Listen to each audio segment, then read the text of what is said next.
कक्षा 11 हिंदी का हम कवितावली पढ़ रहे थे। गोस्वामी तुलसीदास जी द्वारा रचित कवितावली का 2 पद पढ़ लिए थे। तीसरे पद को चलिए देखते हैं।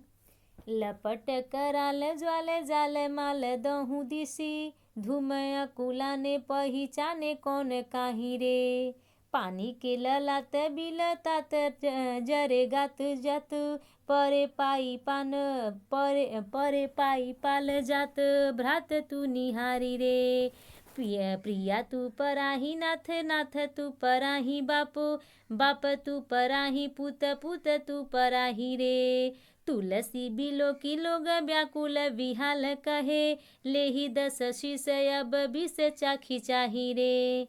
चलिए इसके प्रश्न को देखते हैं, फिर इसका व्याख्या देखेंगे। कठिन शब्दों का भी अर्थ देख लीजिए।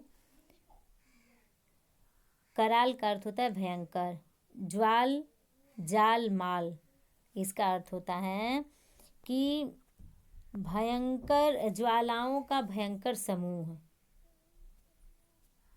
ललाट का अर्थ होता है लालायित, बिललात का अर्थ होता है व्याकुल होना, बिलबिलाना कह सकते हैं, रोना।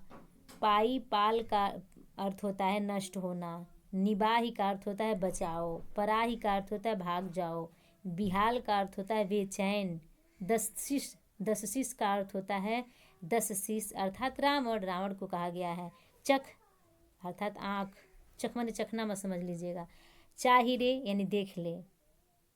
अब इसमें भी आप प्रश्न में लिख दीजिएगा कि इन पंक्तियों में लंका दहन के कारण मची त्राहि त्राहि का अत्यंत मार्मिक चित्रण हुआ है। इसकी व्याख्या पर ध्यान दीजिए। लपट कराल ज्वाल जाल माल दहु दिशी, लंका की 10 दिशाओं में भयंकर अग्नि की लपटें दहकने लगी।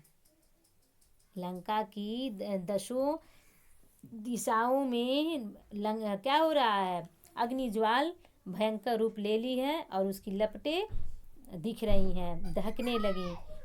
धूम अकुलाने पहिचाने कौन काहे रे, चारों ओर छाए हुए धुओं से सब लोग बेचैन हो गए हैं। उस धुओं के कारण कौन किसे पहचाने। पानी को ललात बिललात जरे गात, गात माने शरीर होता है, गात जात। कहने का आशय है कि किसी की कोई पहचान नहीं कर पा रही है। आग से सबके शरीर क्या हो रहे हैं, जल जा रहे हैं, यानी जले से हो जा रहे हैं, जिससे सभी लोग बिलबिला रहे हैं। बिलबिलाना मतलब व्याकुल होना, बिलबिला रहे हैं और पानी प्राप्त करने के लिए ललायित हैं। ठीक है, फिर आगे कहा गया है कि परे पाई माल जात भ्रात तू निबाही रे, सब जलकर नष्ट हो रहे हैं, पुकारते हैं कि हे भाई तुम मुझे बचाओ। प्रिया तू पराही नाथ नाथ तू पराही बाप, पति पत्नी से कहता है कि हे प्रिया तुम भाग जाओ।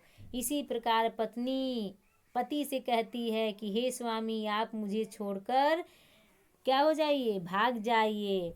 फिर बाप तू पराही पुत पुत तू पराही रे, फिर पुत्र पिता से कहता है कि पिता आप यहाँ से भागकर अपनी जान बचाइए। फिर पिता कहता है कि पुत्र से नहीं बेटा तुम यहाँ से भाग जाओ। तुलसीदास आगे तुलसी बिलो के लोक व्याकुल बिहाल कहे। तुलसीदास जी कहते हैं कि इस प्रकार चारों ओर भीषण हाहाकार देखकर सब व्याकुल और बेहाल होकर कह रहे हैं, हे रावण क्या कह रहे हैं, ले ही 10 शीश अब 20 चख चाही रे। हे रावण तू अपने 10 सिरों की 20 आँखों से क्या करो, अपनी करनी का फल भली भांति देख ले। ठीक है, एक बार और पूरे अर्थ को देख लीजिए। लंका की 10 दिशाओं में भयंकर अग्नि की लपटें दहकने लगी, चारों ओर छाए हुए जो धुएं थे वो सब, उस धुएं से लोग बेचैन हो गए हैं। उस धुएं के कारण कौन किसे पहचाने। कहने का आशय है कि यही किसी की कोई पहचान नहीं पड़ रही है।